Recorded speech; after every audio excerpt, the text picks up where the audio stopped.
What common shoulder problems can a chiropractor help with? So typically in the clinic, we see a myriad of shoulder problems, whether it be bursitis, rotator cuff injuries, frozen shoulder, mechanical or biomechanical injuries, or functional issues. So what we would typically do is assess the patient using orthopedic tissue testing to make sure that we know what we're dealing with. Whether it is a rotator cuff problem, whether it's adhesive capsulitis or frozen shoulder.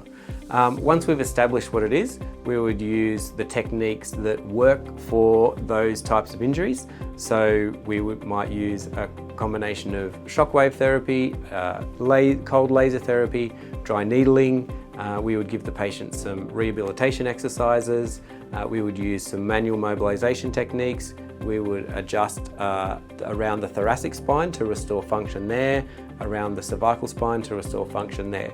But it depends on a case-by-case basis when you're dealing with a shoulder injury.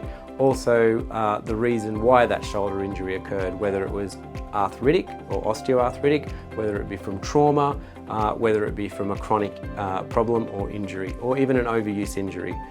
So once we've established what that is, we would then treat it accordingly.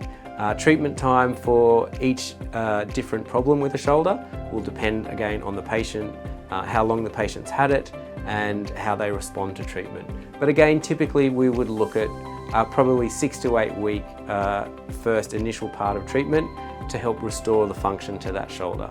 By that time, the patient should have marked reduction in pain and increased movement and pain-free range of motion around the shoulder.